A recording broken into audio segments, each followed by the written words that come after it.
Peace. Divine Rising.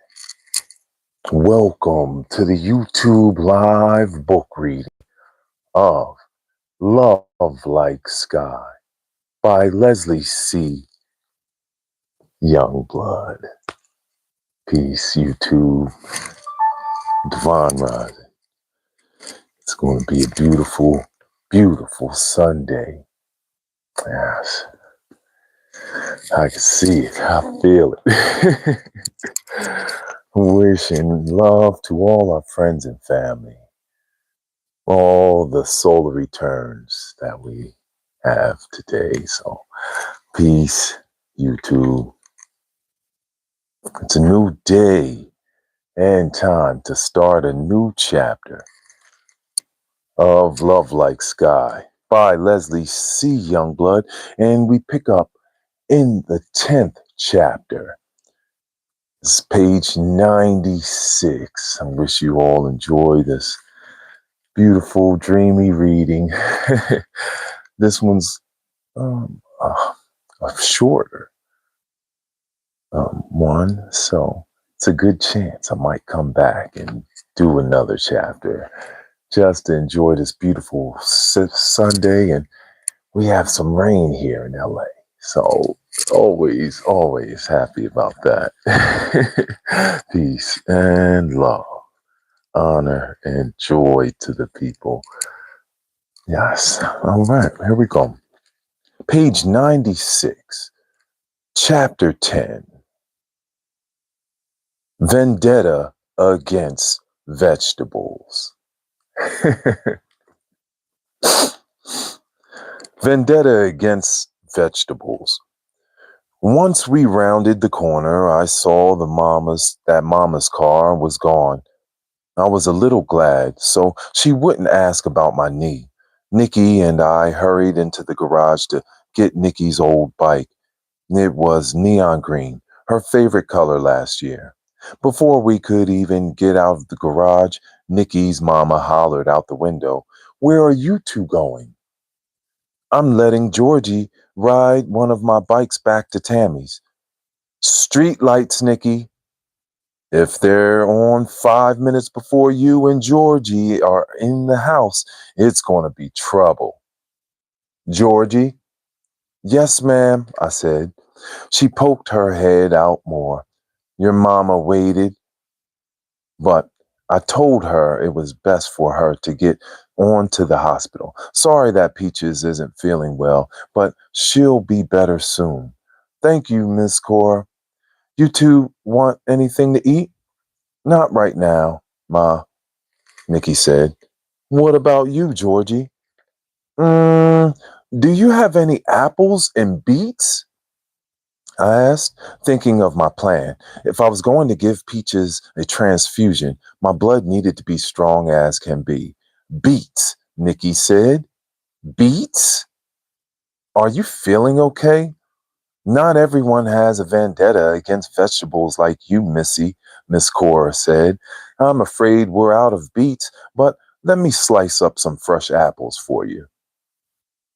"Thank you," I said, trying to avoid Nikki's eyes. As soon as her mama left the window, Nikki scooted closer.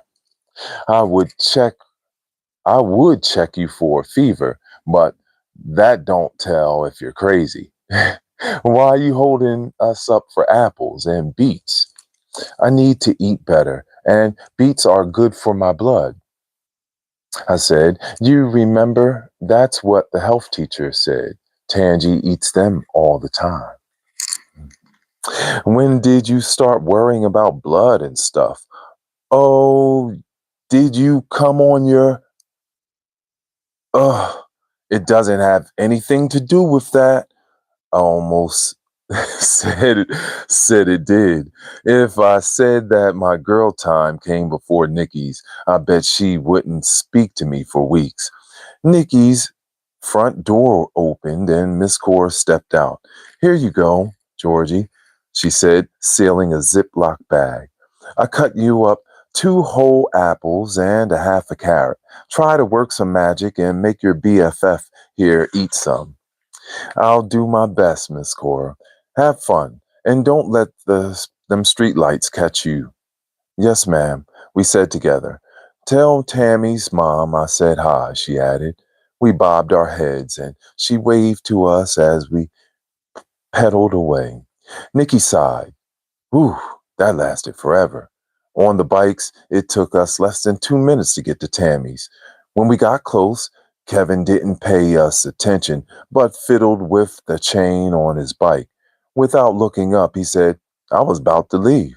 Had to get something for energy, I said, offered up my snack. He downed an apple slice. Nikki flipped her hand at him. You wasn't going nowhere because you want Georgie to be your girlfriend. Shut up, Nikki, I cried. Y'all ready to go or what? He said, and kicked the dirt from his tire. You sure you know the way? Nikki said. Yup, go by myself all the time, Kevin said. We better get started. My mom don't play around with them streetlights, Nikki said. I stuffed an apple slice in my mouth and put the bag in the pouch on Nikki's bike.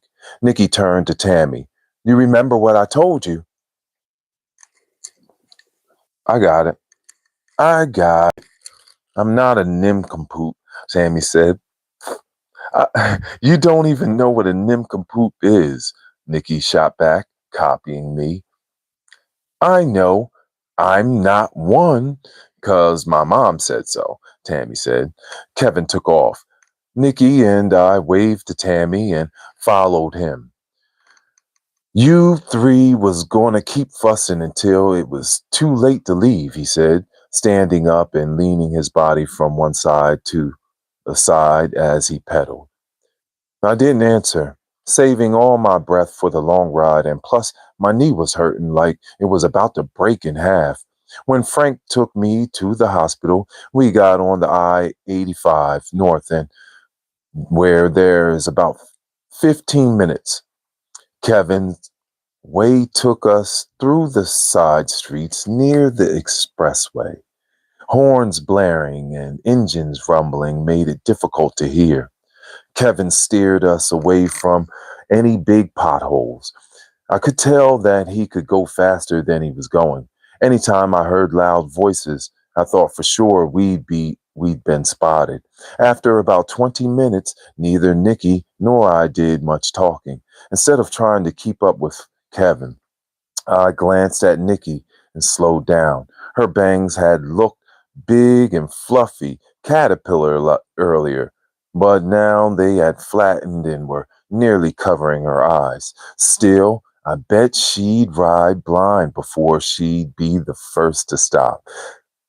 Kept, I mean, Kevin, wait up, I said.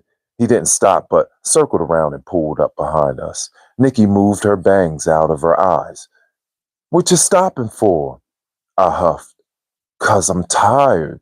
I parked on the sidewalk under the shadiest tree I saw. After I caught my breath, I grabbed my apple slices and bit into one. Kevin didn't say anything as he took out a small towel and wiped his face. I could have gone another few blocks, Nikki said, sounding like the time she tried to blow up too many balloons. Plus, my knee is hurting, I said. There was some truth in that, but if fibbing stopped Nikki from having an asthma attack, fine with me. Anyway, the apples needed to get in my system. 5 minutes into our break, Kevin said, if you two are finished resting, we got about another 30 minutes to go. Nikki took a puff of her inhaler. What you two waiting for? We headed off again. No one talked at all. Kevin kept us mostly on the sidewalk, but there were a few times when we had to use bike lanes. As much as I could, I tried to keep Nikki in the middle, whether she liked it or not. We're a couple of minutes away, Kevin yelled. When we entered the crowded parking lot, my arms and legs felt like worms. I barely had the energy to wipe my shirt tail across my face. Nikki's chest was heaving so hard that she put her hand to her heart. You okay? I asked. Yeah, I'm good, she said as her breathing slowed. Before I knew it, Kevin had jumped off his bike. Lots of Lego block looking buildings with sharp edges and rows, windows surrounded us. The main entrance to the hospital had a huge revolving doors framed by trees sitting in gigantic pots, and the driveway circled to let patients off in the front where wheelchairs waited like a hotel for sick people. It's best to walk the bikes from here because of all the traffic from the parking garage, Kevin said. I caught up with him. Nikki at my side. I got a place where our bikes will be safe. He took us to the dental clinic entrance. A door led to an uncovered walkway between buildings. We followed as he opened the door and we bounced our bikes down a few stairs. I leaned mine up against the side of the stairs. You can use the railing for your locks if you want. I'm always losing the key or forgetting the combination, so I left them home, Nikki said. Dang, I didn't think about them earlier, I said. Should be okay. I've been leaving my bike here without any problems. Look at your bike, then look at mine, Nikki said.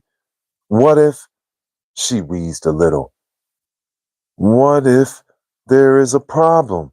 She finally broke down and took out her inhaler again. I clapped my hands. I got it. Nikki, you stay here with the bikes. We'll be back after I check on my sister and talk to the doctor. Nikki stared at me like I had two heads.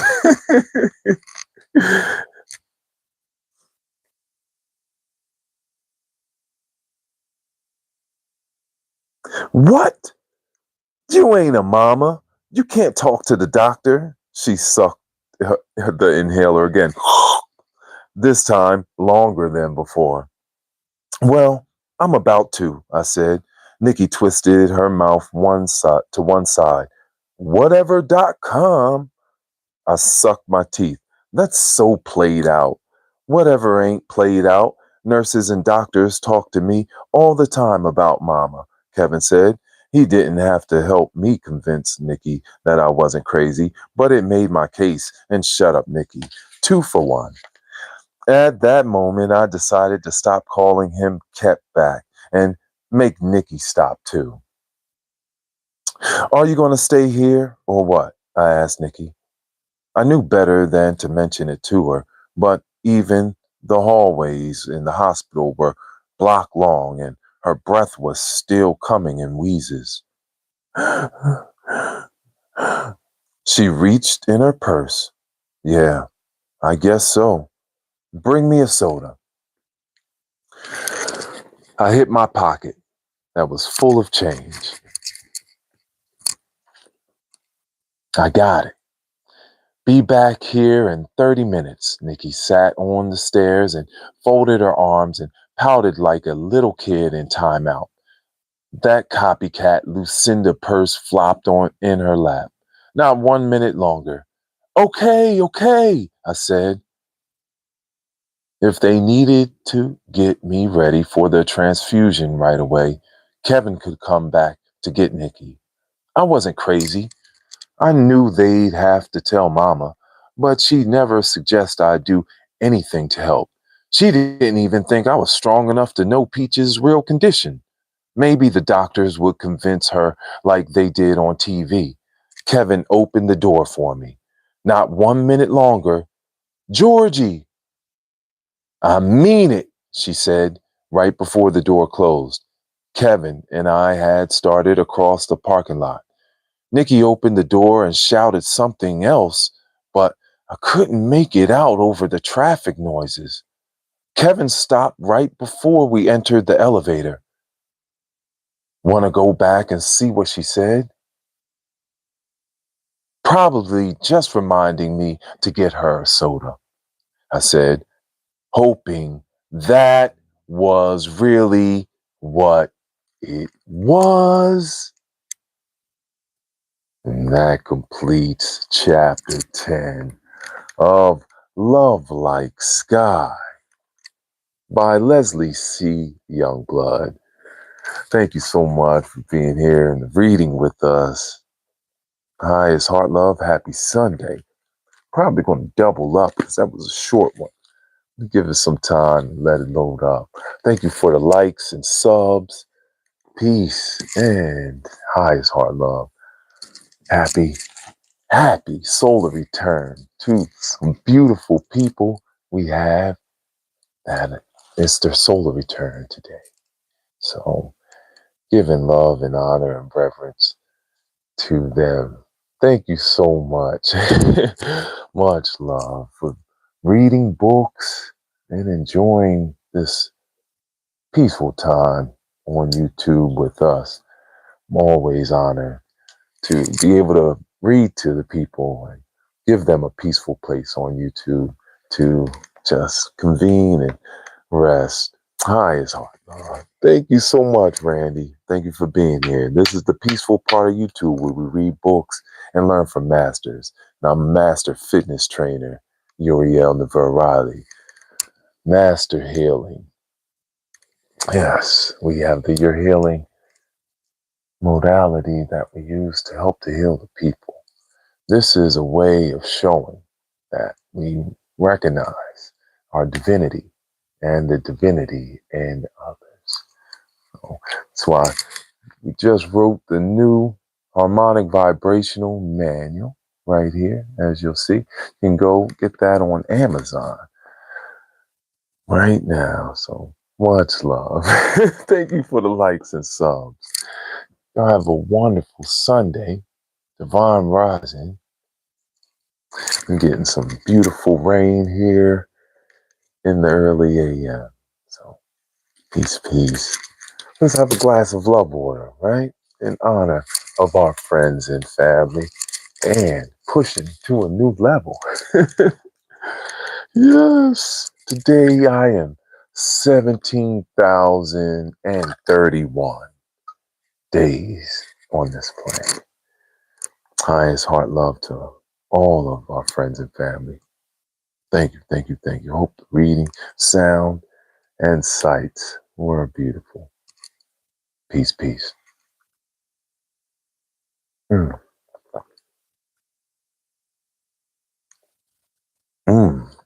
That's a beautiful batch of love water. Thank you. I love you, I love you, I love you. All right. I will see you soon. All right. And enjoy. Ay, ay, ay, ay, ay. Love, love, love you, you, you, you. Ay, ay, ay, ay, ay.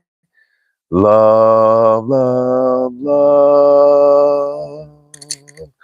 You, you, you. You know, because I love myself. I will see you soon. Peace, peace. Thank you so much. Much love.